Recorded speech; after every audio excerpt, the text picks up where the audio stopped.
Senhor Jesus Cristo, glória a Deus. Eu sou o pastor Rony. Esse canal que você está assistindo, ele traz assuntos referentes à palavra de Deus de acordo com a doutrina da unicidade de Deus. Hoje nós vamos fazer um vídeo um pouco diferente, nós vamos reagir a este vídeo que traz uma revistinha aí de uma denominação pentecostal. Eles vão estudar aí sobre a doutrina da Trindade. E a gente vai fazer esse reagindo de acordo com a doutrina da unicidade de Deus. Vamos lá?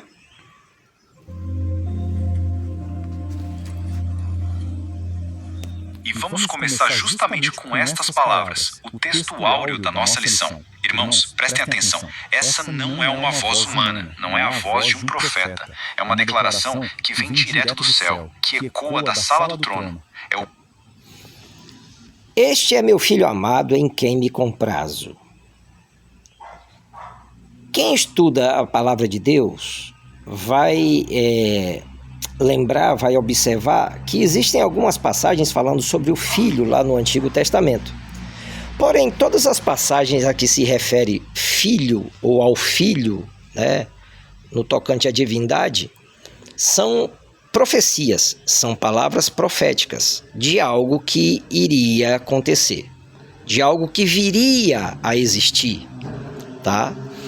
No momento deste versículo que foi trazido aí nessa revistinha, então, começando aí essa revista, já vem trazendo: este é meu filho amado em quem me comprazo, naturalmente, porque estava em execução um plano da parte de Deus, né? Deus tinha um plano de se vestir de carne, de vir ao mundo em carne, e executou esse plano. A prova é este versículo aí, ou este versículo é uma das provas de que esse plano esteve em execução. O próprio Pai afirmando quem é o Filho. E essa declaração abre uma porta para a gente começar a entender o nosso Deus triuno. E aqui está a verdade que vai... Bom, a porta para compreender o Deus triuno a quem eles servem. Deus triuno. Uma frase ou um título que não se refere a Deus dentro da palavra de Deus.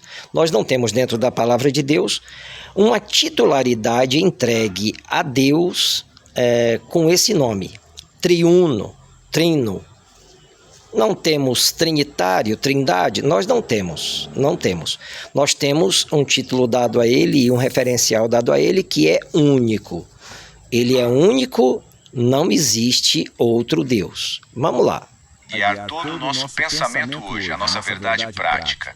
Olhem, a doutrina da Trindade não é para ser uma complicação, um nó na nossa cabeça. Pelo contrário, ela é o coração que pulsa na fé cristã. É a revelação... O autor, então, do estudo aí diz que é o coração que pulsa na fé cristã, não naquela dos apóstolos. A fé cristã, ela tem sua base em Cristo, somente em Cristo. Tá? A fé cristã, ela entende que há somente um Deus. Os apóstolos declararam isso. Há somente um Deus e que esse Deus, sim, é o próprio Jesus Cristo, está no próprio Jesus Cristo. Então, não é a doutrina trinitária não é o coração da fé cristã. A fé cristã é outra. A doutrina trinitária, ela veio a ser, vamos dizer assim, trabalhada no 2º século. E a Igreja de Jesus, ela existe no 1º século. Vamos lá. Vamos ver o que tem mais para nós. Que nós servimos a um só Deus, que existe em 3 pessoas, o Pai, De nós servirmos a um só Deus, naturalmente e positivamente, mas que ele não subsiste em 3 pessoas. O Deus da Bíblia, ele não subsiste, ele não necessita de algo para existir. Não, ele existe por si e ele é o Todo-Poderoso. Suas manifestações são dadas de acordo com sua própria vontade e expressam a figura dele mesmo de maneira diferenciada. Quer dizer, cada manifestação traz uma atividade que ele desejou executar naquela manifestação. E as manifestações de Deus jamais seriam pessoas físicas, como algumas doutrinas pregam, inclusive a doutrina trinitária traz esse bojo aí, essa direção. Vamos lá. O Filho e o Espírito Santo, e eles coexistem desde sempre, desde a eternidade, e atuam numa harmonia perfeita para nos... Eles coexistem desde sempre, conforme o autor aí, se o Filho fosse eterno. Vamos aqui. O Espírito Santo de Deus é eterno. O Espírito de Deus é eterno. O Espírito Santo de Deus, vamos lá, que é uma manifestação do mesmo Deus, também é eterno por ser Espírito do próprio Deus. O Espírito do próprio Deus é eterno. Porém, quando nós temos a manifestação do Filho, nós temos o princípio dessa manifestação e nós temos também o final dessa manifestação, tornando assim, em verdade, naquilo que diz que o Filho tem, então, uma eternidade. Ele é projetado desde a eternidade, ele é planejado desde a eternidade, mas ele teve um princípio, ele foi colocado na história, ele teve um início, e o início foi o seu nascimento, conforme Gálatas 4:4, conforme Mateus 1:23, que diz que o próprio Deus estava no mundo. Tá? Vamos lá. Salvar. É essa beleza que a gente vai explorar hoje. Pois bem, este aqui é o nosso roteiro, o caminho que vamos trilhar na nossa aula. A gente vai seguir passo a passo essa revelação magnífica que aconteceu lá nas margens do Rio Jordão. Nós vamos ver como... E eu estou ansioso para ver o resultado desse estudo e vamos lá. Cada uma das pessoas da Trindade se manifestou de um jeito claro, de um jeito distinto, mas trabalhando em total unidade no plano da salvação. Ok, vamos mergulhar de cabeça nesse evento que é fundamental para a nossa fé. O batismo de Jesus, vejam bem, não foi só... Gente, eu já estou tendo uma noção mais ou menos do que ele vai querer falar.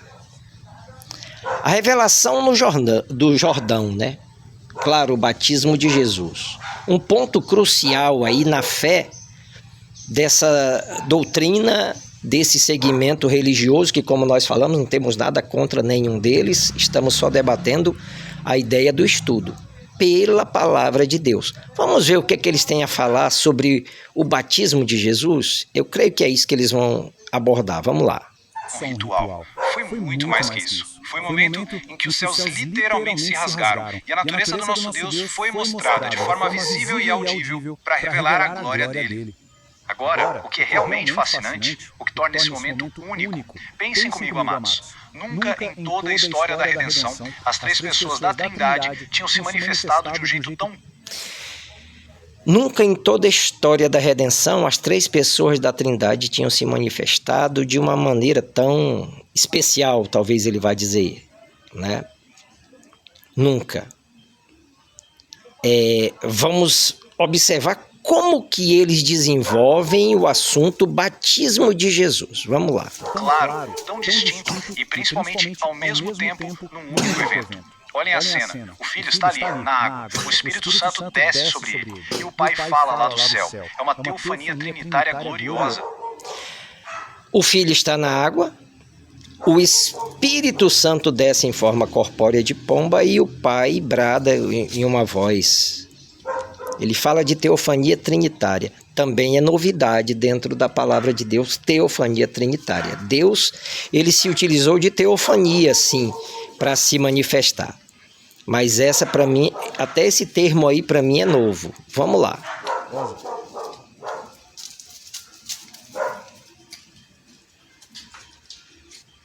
Vamos agora focar os nossos olhos na pessoa do Filho e ver como essa história se aprofunda. E aqui a gente precisa lidar com uma pergunta muito importante, uma pergunta que surge na mente de qualquer um que lê essa passagem. O próprio João Batista ficou perplexo com isso. Lá em Mateus capítulo 3, versículo 14, a gente lê que ele tentou impedir Jesus, dizendo: eu é que preciso ser batizado por ti, e tu vens a mim? E era uma pergunta justa, na verdade, porque o Cordeiro de Deus, que nunca pecou, precisaria de um batismo que era para pecadores arrependidos. E aqui está a resposta do próprio Senhor Jesus. Que palavras cheias de sabedoria, cheias de propósito. Esse ato de Jesus não era sobre um arrependimento que ele não precisava ter. Era sobre cumprir um propósito divino, um plano maior. Era sobre cumprir toda a justiça de Deus. Glória a Deus, para cumprir toda a justiça, tá? Então, o homem Jesus, né, a manifestação de Deus em carne, se submete ao batismo como um modelo para nós, como um referencial para nós, né? É a manifestação dele em carne, ensinando aos homens o que deveria ser feito. Inclusive, Marcos 16 declara que quem crer e for batizado será salvo. O Senhor Jesus nos indica, então, o caminho da salvação. Vamos lá, vamos ver o que tem mais aqui para nós. Então, o ponto central é este. Nesse único ato, Jesus fez 4 coisas maravilhosas. Primeiro, ele se identificou conosco. Ele entrou naquelas águas como se fosse um pecador para poder nos tirar da lama do pecado. Segundo, foi um ato de obediência perfeita ao Pai, como lemos lá em Filipenses, capítulo 2. Terceiro, ali ele inaugurou de forma pública o seu ministério aqui na terra. E quarto, ele cumpriu as Escrituras, cumpriu tudo o que apontava para ele. Agora a cena não para por aí. Assim que o Filho sai das águas, a gente vê a segunda pessoa da Trindade se manifestando de um... Bom, quanto ao Filho, a gente não tem muito o que dizer porque ele é justamente a manifestação visível. Ele é a imagem do Deus invisível, tá? Mas o autor já vai aprofundando aqui, vai dizendo o Espírito, unção. A terceira pessoa da Trindade. Não há nenhuma referência dentro da palavra de Deus sobre terceira pessoa e muito menos sobre Trindade. Não há. Mas é um quesito que eles adotam, é uma forma como eles observam Deus. Vamos lá. Já colocamos aqui que não existe uma terceira pessoa e que não existe uma forma corpórea para esta pessoa, coloquei aspas aqui, não existe. Se é espírito, é invisível.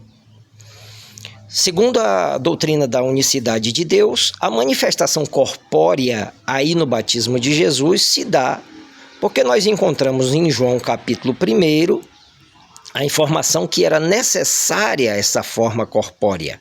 Mas espírito é invisível, o Espírito Santo de Deus, ele é invisível e ele não tem forma, não existe nada que assemelhe a ele.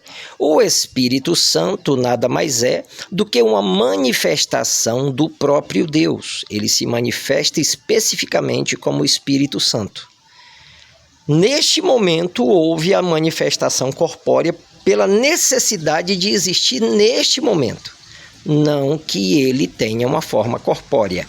O Espírito de Deus, ele é invisível, é imaterial naturalmente, e ele não tem forma. De um jeito poderoso, de um jeito visível. A glória de Deus continua se desdobrando diante dos olhos de todos. Essa descida visível do Espírito Santo foi um sinal público. Foi a unção de Jesus como o Messias. A própria palavra Cristo, no grego Christos, quer dizer o ungido. Ali no Jordão, Deus estava mostrando para todo mundo: este é o meu ungido, aquele que eu separei e capacitei para a obra da salvação. Meus irmãos, é muito... Então, é uma manifestação visível para aquele momento.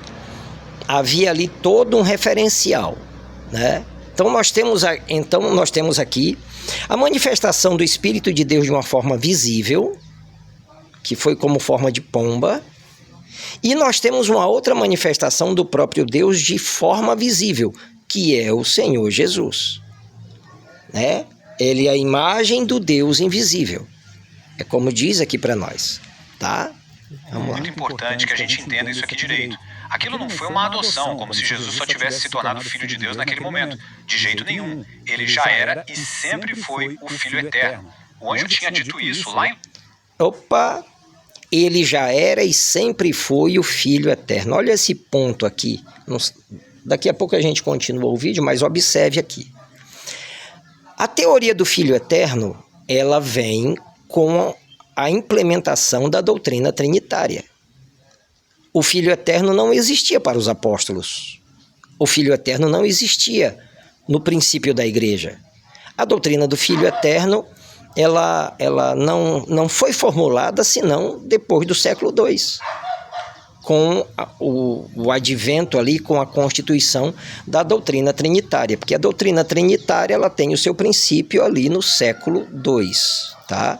Não veio, como nós falamos aqui, ela não veio na constituição da igreja no ano 33 ali depois de Cristo. Não, ela é um trabalho realizado ali do século II em diante, uma mente, um pensamento, um projeto realizado do século II em diante, e não da Igreja de Cristo. A Igreja de Cristo não adota a ideia de Filho eterno, tá? Lucas capítulo 1. O que aconteceu ali no Jordão foi uma comissão, foi uma unção pública, uma capacitação divina para a missão que ele estava prestes a começar. E isso, amadas, ilustra de um jeito brilhante como Jesus cumpriu as profecias do Antigo Testamento sobre o Messias. Isaías profetizou que o Espírito do Senhor repousaria sobre ele, que Deus poria o seu Espírito sobre o seu servo. E foi justamente essa profecia de Isaías 61 que o próprio Jesus leu na sinagoga, lá em Lucas capítulo 4, e declarou: "Hoje se cumpriu a escritura que vocês acabaram de ouvir." Glória a Deus por isso. Observou? Quando ele pega o rolo lá na sinagoga e começa a ler, ele ainda diz assim: hoje se cumpre essa escritura, mostrando para nós o fator tempo. O autor está trazendo, conforme a doutrina trinitária, que o Filho seria eterno. Mas o próprio Jesus, aí nesse texto, se você observar esse texto que ele esboçou aí, diz: hoje se cumpre essa escritura, trazendo o fator tempo para a história. O Filho, a encarnação de Deus, o Verbo encarnado, ele teve um princípio. Ele não existia lá na eternidade. E existia como um projeto, como um plano que seria realizado. Porque Deus, irmãos, Deus, ele é único. Não há uma segunda pessoa, um outro Deus, um terceiro Deus, não. Ele é único. Tá bom? Vamos lá. Enquanto o Filho está ali, de pé, ungido pelo Espírito, a cena chega ao seu clímax, com a terceira e gloriosa manifestação, a voz de Deus, o Pai. A Trindade se revela em sua plenitude, em sua glória. Esse fato aí do batismo de Jesus é muito difundido, é muito discutido no meio das religiões, principalmente quando se vai refutar a doutrina trinitária. O fato de uma voz existir não denota exclusivamente uma pessoa separada. O fato dessa voz existir denota que o Espírito de Deus, ele é o Todo-Poderoso e ele pode fazer o que ele bem entender. Naquele momento, o Espírito de Deus decidiu bradar ou falar essas palavras: "Este é meu Filho amado." Não que seja uma terceira, primeira ou segunda pessoa diferente. Não. O mesmo Espírito que estava naquela forma corpórea de pomba bradou essa voz e estava dentro daquele homem que estava sendo batizado. O mesmo Espírito. Não há uma divisão ou uma distinção de pessoas, mas há distinção em suas manifestações. Vamos lá? Irmãos, tentem imaginar ouvir isso. Não foi um trovão, um barulho qualquer. Foi uma voz clara, audível, vinda do céu.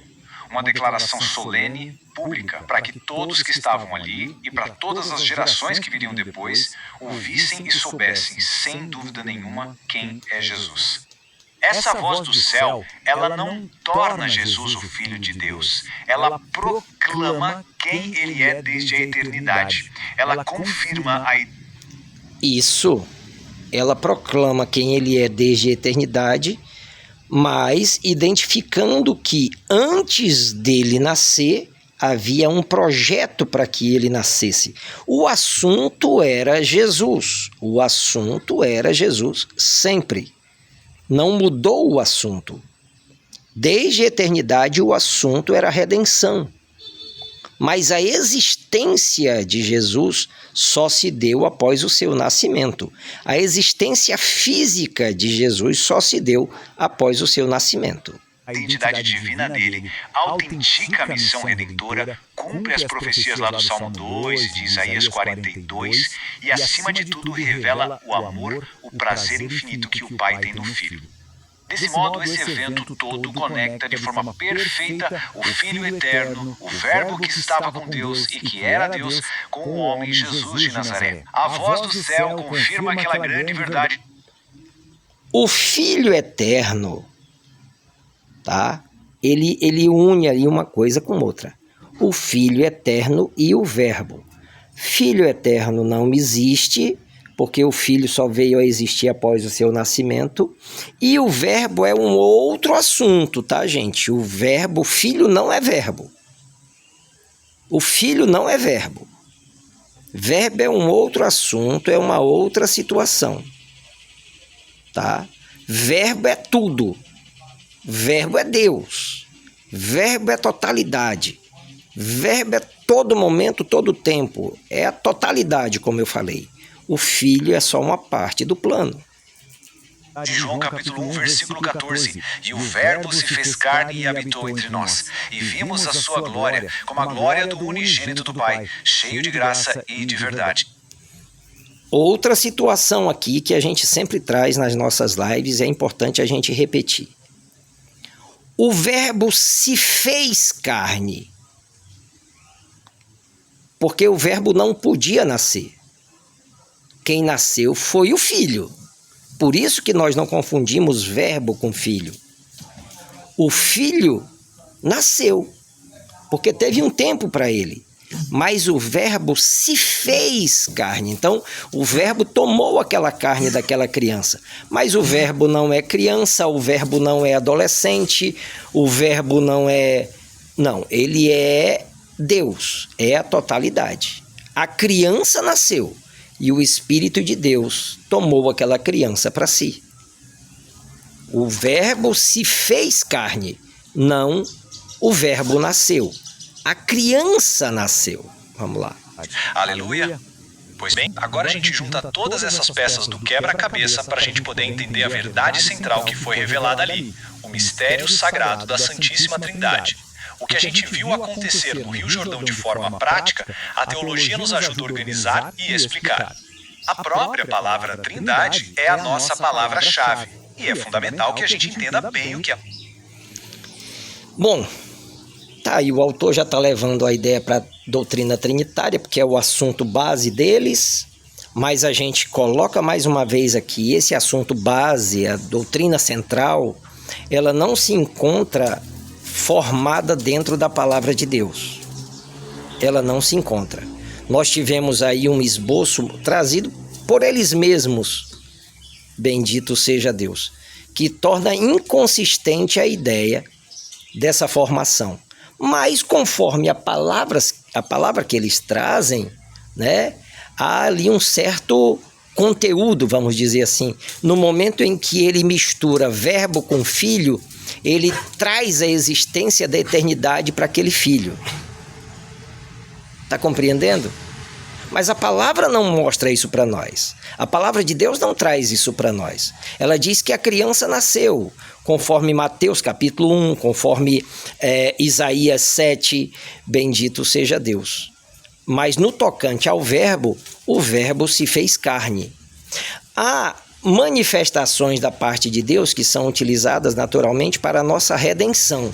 Não necessariamente 3, mas essa doutrina traz aí 3 manifestações, né?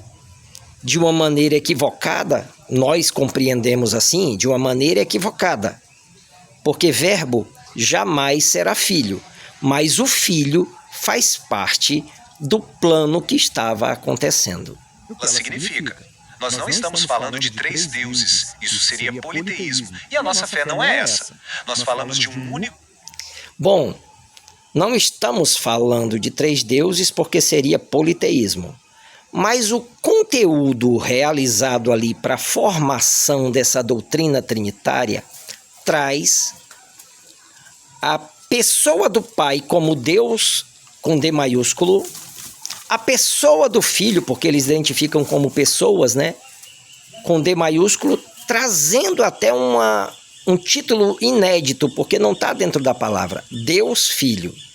Deus Filho nós não encontramos dentro da palavra. E eles expressam com D maiúsculo essa outra pessoa. Assim, eles separam a pessoa do Pai, como eles colocam pessoa, né?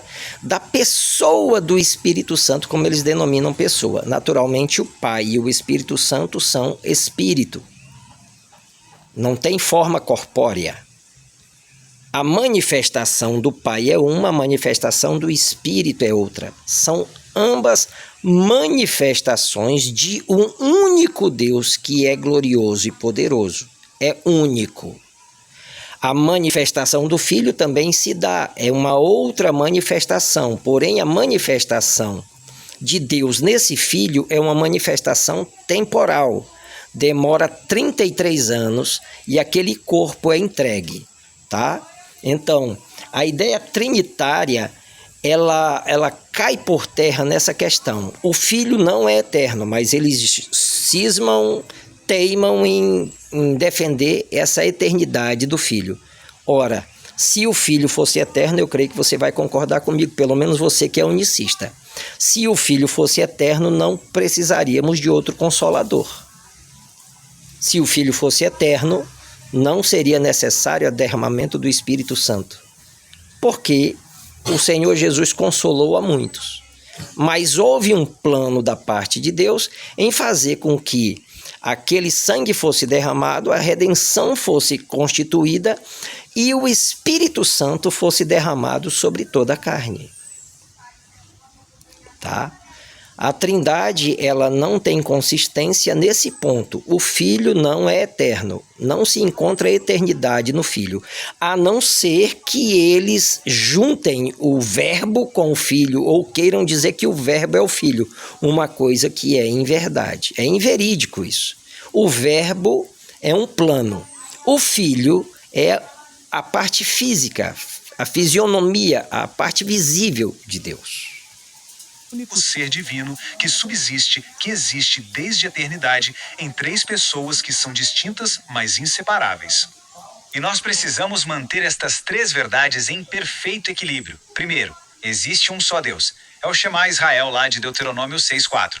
Ouve Israel, o Senhor, nosso Deus é o único Senhor. Segundo, esse único Deus existe. Um só Deus, Deuteronômio 6,4, Shema Israel. Shema Israel, 1500 anos antes da formulação trinitária. Vamos a uma outra verdade que eles defendem, vamos lá. São 3 pessoas distintas, como Jesus ensinou na grande comissão em Mateus.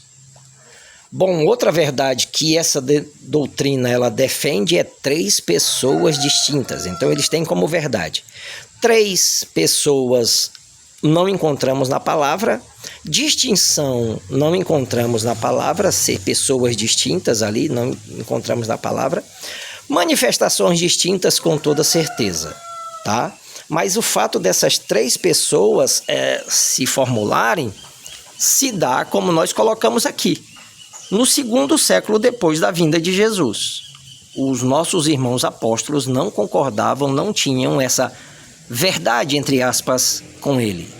28:19. Batizando-os em nome do Pai, e do Filho e do Espírito Santo. O ponto que ele traz aqui como afirmação para essa doutrina que eles carregam é justamente a passagem de Mateus 28:19. Mas se você observar essa passagem, você também vai ter um discernimento de que existe um nome sendo aplicado aí.